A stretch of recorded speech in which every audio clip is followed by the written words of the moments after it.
నమస్కారం అండి. అంతర్యామిలో ఈరోజు అంశం ఆధ్యాత్మిక సాధన. మనకు అందించిన వారు అయ్యగారి శ్రీనివాసరావు గారు. వినిపిస్తున్నది మీ విజయభాస్కర్.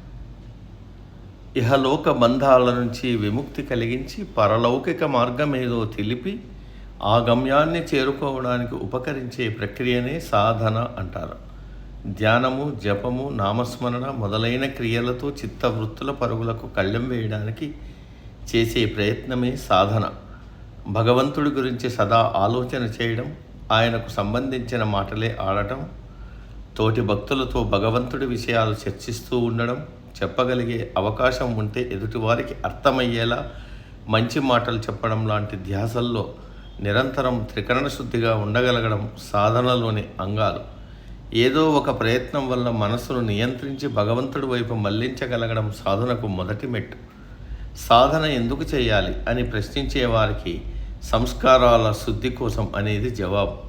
ఎన్నెన్నో జన్మల నుంచి రాగ, ద్వేష, కామ, క్రోధాది రూపాల్లో వాసనాబలం వెంటాడుతూ ఉంటుంది. వాటిని అనుసరించి అనేకమైన మంచి, చెడు సంస్కారాలు ఏర్పడతాయి.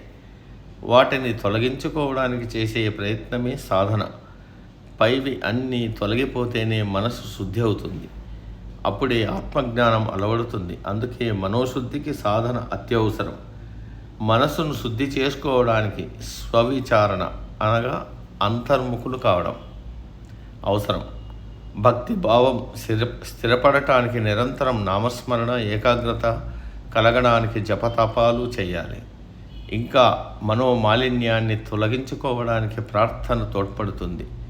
నిజస్థితి తెలుసుకోవడానికి ధ్యానం, ప్రారబ్ధం తొలగించుకోవడానికి నిష్కామ కర్మలు, అవగాహన కోసం శాస్త్రాధ్యయనం, అంతర్ముఖులు కావడానికి జ్ఞాన వైరాగ్యాలు, ఇలా ఇవన్నీ అలవర్చుకోవాలి.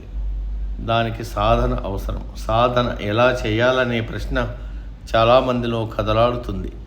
దానికి సమాధానంగా మన ఋషులు, శాస్త్రాలు సూచించిన మార్గం సాధన చతుష్టయం, అంటే 4 అంశాలతో కూడిన సాధన. అవి నిత్యానిత్య వస్తు వివేకం, వైరాగ్యం, షట్ సంపత్తి, ముముక్షత్వం. ఏది నిత్యమైనదో, అనిత్యమైనదేదో, ఏది సత్యమో, ఏది అసత్యమో గుర్తించే యోచనను పరిశీలన ద్వారా అలవర్చుకోవడమే వివేకం. ప్రకృతి, దాని ద్వారా ఏర్పడిన జగత్తులోని అన్ని అంగాలు ఎప్పటికైనా నశిస్తాయి.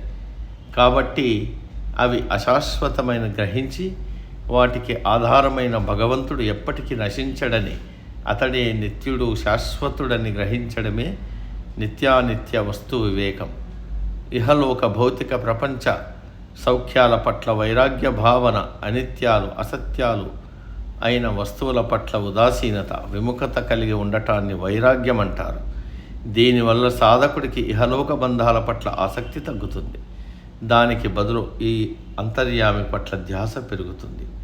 ఈ శరీరంలో ఉండే కామ, క్రోధ, లోభ, మోహ, మదమాత్సర్యాలనే 6 శత్రువులను అరిషడ్వర్గాలు అంటారు.